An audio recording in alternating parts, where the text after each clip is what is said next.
Mr. Chairman, Ranking Member Wild, and distinguished members of the House, my name is Paulo Figueiredo, and I am the living, breathing proof of human rights violations in Brazil. For doing the work of a good journalist, I am censored in all social media, I have my assets frozen, and my Brazilian passport canceled, all without due process. I come from a family with a long legacy of fighting tyranny. My great-grandfather, General Euclides Figueiredo, led a revolution against Brazil's most brutal dictator, Getúlio Vargas. For that, he spent years in a dungeon. His son, my grandfather, João Figueiredo, became Brazil's 30th president in 1979, tasked with ending the 15-year-long military regime. As president, he granted amnesty, held free elections, allowed multiple political parties, and by the end of his term, peacefully handed power back to civilians, restoring full democracy in Brazil. I never imagined this legacy of fighting for individual freedoms would span generations and fall upon me as well. Until the end of 2022, year of Brazil's latest presidential election, I was a political commentator on JP News, a TV network often compared to U.S. Fox News. The primetime show I was in had been voted the best in the country and had more viewers than the next two networks combined, including the local CNN. I had over 5 million followers across all social media with higher engagement than virtually any other journalist in Brazil. By any account, I was one of the most influential journalists in the country, until I started being targeted by a series of decisions from the highest court in the land. In December 2022, I had all my social media accounts blocked for Brazilians. Later, I learned that the order would extend to freezing my financial assets, suspending the confidentiality of my financial transactions, threatening exorbitant fines every time I said something that displeased Justice Alexandre de Moraes, and even canceling my Brazilian passport. I disappeared from my entire audience. This is the modern equivalent of being sent to a dungeon, as was my great-grandfather. In January 2024, following Lula's inauguration and the January 8th riots, Brazil's Department of Justice opened a case against JP News, accusing the channel of fomenting the revolt. Demonetized by YouTube, faced with new criminal case and threat of losing its public concession, JP News gave in and laid off all its conservative commentators and adopted a more Moraes-friendly editorial stance. I was unemployed with all my assets frozen and my work tools blocked. Rumble and locals promised to always stand for freedom of expression, so I joined, quickly becoming one of the biggest content creators on both, with 120,000 subscribers on Rumble and nearly 60,000 subscribers and 2,000 paid subscribers on locals. However, in December 2023, pressured by absurd orders issued by Moraes, with me being one of the main targets, I believe, both platforms closed access to all Brazilians. The financial loss has been unbearable. On February 8, 2024, Brazilian newspapers reported a new offensive against me. I was apparently being investigated for accurately reporting on primetime TV the behind-the-scenes meetings of the Brazilian Army's High Command in December 2022. In this investigation, a new measure was issued prohibiting me from having contact with former President Bolsonaro and any other person investigated, a clear intimidation tactic that hinders my journalist activities. There's one single name behind every one of these decisions. That's Alexandre de Moraes. Remember this name. He's the de facto dictator of Brazil. He's a Supreme Court justice, the head of the Superior Electoral Court, known as CSC, and the man in charge of the infamous fake news probe, which began in 2019 and is still open. An alarming caveat. Through all this, my work was being carried out from my studio in Florida, where I have been residing since 2016. I have therefore been under the jurisdiction of this country the entire time, and consequently protected by the rights guaranteed in the First Amendment of the Constitution of the United States of America. American companies have been obeying legal orders directly from Brazilian judges without following international procedures and sharing data of individuals under American jurisdiction. This Congress should address this issue, as it is not only violates our constitutional rights, but also exposes an intelligence risk and potentially violates the FCPA. By no means I was the only journalist affected. On the same day, award-winning journalists and bestseller authors Rodrigo Constantino, present here in this hearing, and Guilherme Fiuza were targets of nearly identical copy and paste decisions. Other journalists, such as Alan dos Santos, also present here today, had faced even harsher measures, including arrest orders. Libertarian podcaster Monarch, known as the Brazilian Joe Rogan, suffered a similar fate. They're both exiled in the U.S. There are numbers of other examples, including comedians or even a judge, Ludmila Grillo, here in the audience. Or congressmen like Nicolas Ferreira and Gustavo Gayer, also present here. Marcel Van Hatten, Carlos Jordi, Alexandre Ramagem, Carla Zambelli, many other members of Congress, and even Senator Marcos Duval, who had their social media blocked, offices raided, or passports taken by Moraes. Congressman Daniel Silveira is currently serving 9 years in prison for recording a video harshly criticizing Moraes.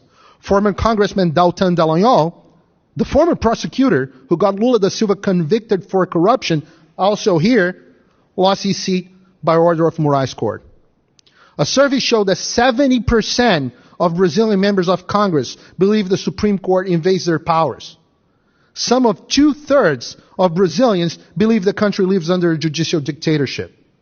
Demonstrations with hundreds of thousands of people are mostly against Moraes. The Brazilian people and Congress know Moraes is out of control, but are paralyzed with fear. Many ask how one justice can do all these things, given that Brazil has laws defending freedom of expression.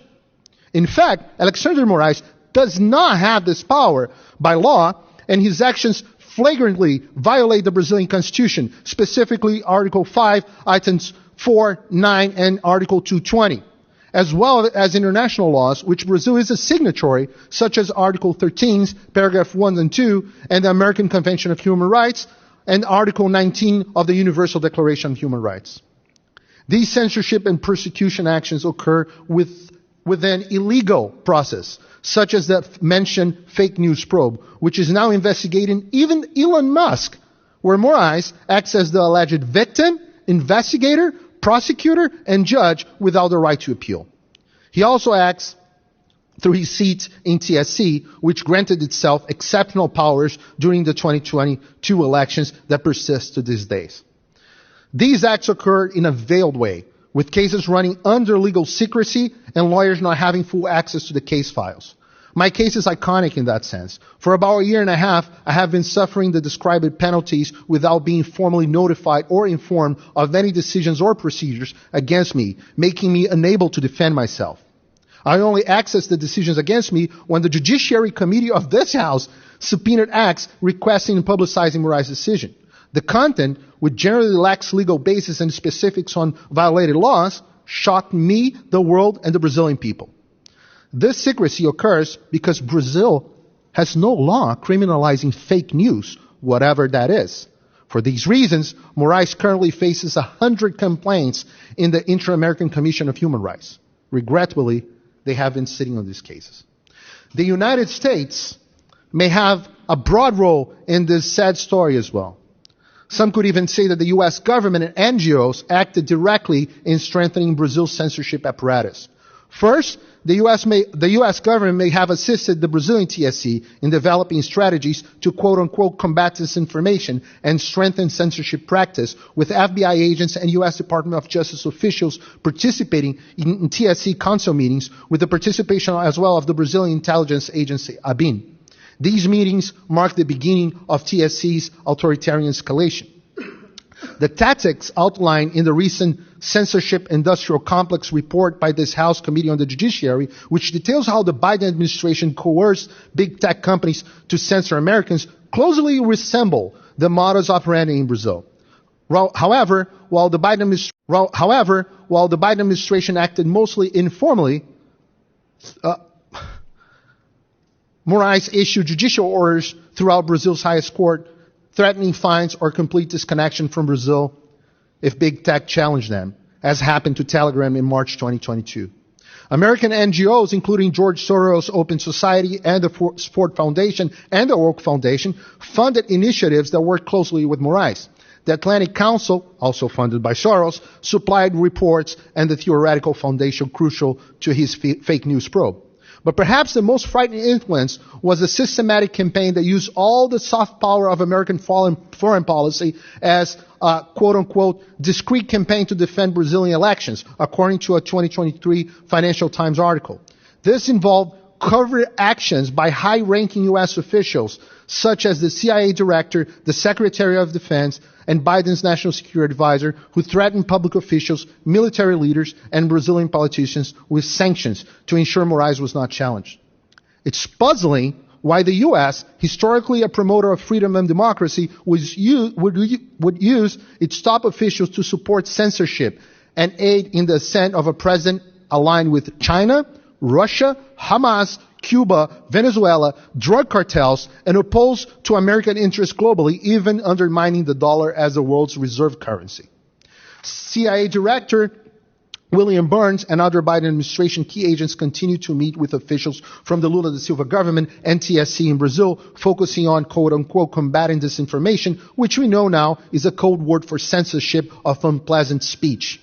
Additionally, a Brazilian congressional delegation supportive of Lula da Silva regime, including a congresswoman from the Communist Party, visited Washington, D.C. last week to meet with members of the Democratic Party and OAS representatives. Mr. Chairman, you are well aware of the immense challenges you had to overcome in order for this hearing to happen. Why? In Brazil, ultimately, it will be up to the Brazilian people to solve their own problems. But it's important that the United States of America once again become a force for freedom and no longer for censorship. The United States Congress has enormous powers in this direction, and I urge you to use them. First, ensure that Moraes Lula regime stops operating in the shadow. As the Bible says in John 8:32, then you'll know the truth, and truth shall set you free. Brazil needs to be the subject of more frequent hearings, and Congress must continue to use its powers to bring light to the facts. Congressmen, visit Brazil. I speak on behalf of the Brazilian congressmen here that you are welcome in our parliament, and your presence will bring greater visibility to what has been happening. Second, exercise oversight power against executive branch policies that harm not only freedoms in Brazil, but also U.S. global interests, pushing my country towards nations hostile to America, such as China. Third, withhold funds and resources, not only those destined for Brazil, but also for international organizations, such as the OAS, that are shirking their roles. The American taxpayer should not finance the oppression of my people. Finally, produce legislation imposing harsh sanctions on Brazilian government and officials who violate fundamental rights and freedoms. With this help, I guarantee that my country's institution will react and return our freedoms. This is what I beg of you on behalf of millions of Brazilians. God bless America. God bless Brazil.